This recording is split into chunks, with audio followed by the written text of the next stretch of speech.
Hi everyone, we are here at the 5G Techritory conference sitting down with Johannes Springer from the 5G Automotive Association, Director General, and also from Deutsche Telekom, if that's correct. Yeah, that's correct. Can you tell us, what is the 5G Automotive Association? What does it do?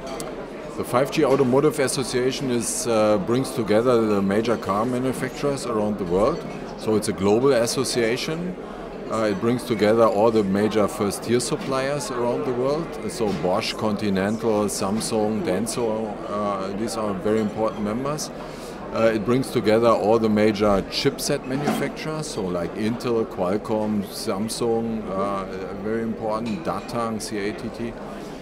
It brings together all the major network equipment providers like Nokia, Ericsson, Samsung as well, Huawei around the world, and it brings together all the major telco operators, so like China Mobile, AT&T, Deutsche Telekom, Telefonica, Vodafone. So these are LMT. And LMT, exactly. Sorry, not to forget. LMT is also now a new member of the 5G Automotive Association. So what is the goal, the main goal of the association?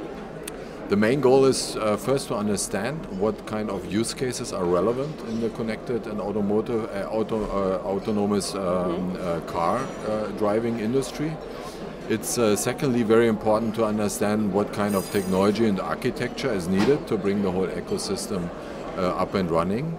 It is important to understand how to test the whole thing. So testing is also a very important topic of that association.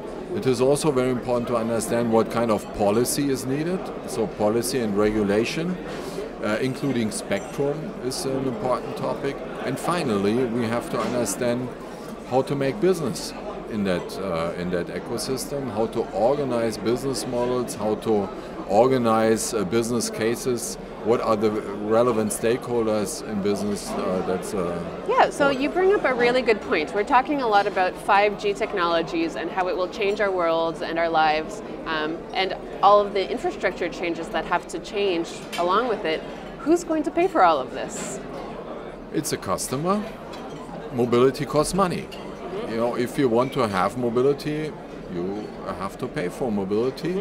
So it's of course a customer, and because connectivity and automation is part of that mobility, of course the customer plays an important role in terms of revenue. Like us regular people. Like us regular people, of course they are paying.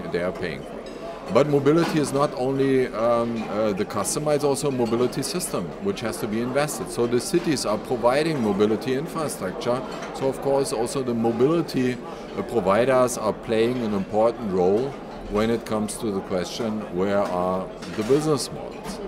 And finally, we are not only talking about passenger mobility, we are talking about also transportation and logistics.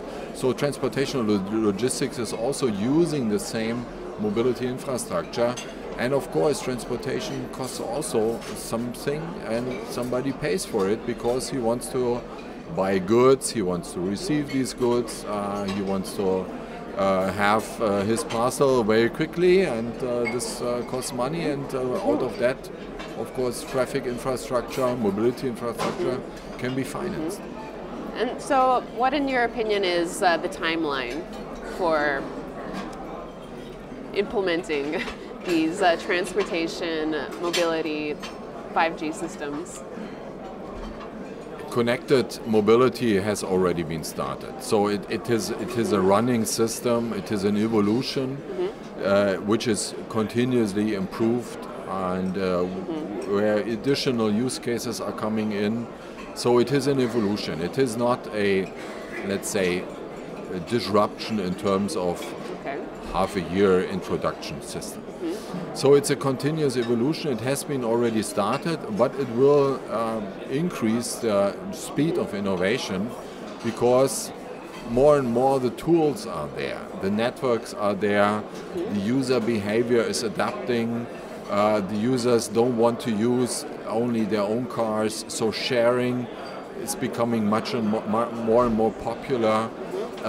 If it comes to autonomy and autonomous vehicles, autonomous buses and so on, users are more and more used and not afraid to use this. If you are going to Copenhagen and are using public transport system, there are no drivers any longer in this. And users are knowing this, users are accepting that, users are trusting it.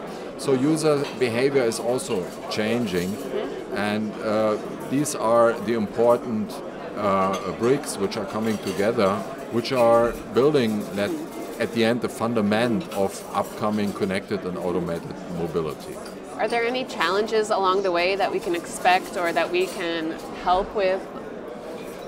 Of course, there are a lot of challenges. You know, from a telecommunications perspective, it's regulation in the spectrum. We need spectrum to get all these kind of systems up and running.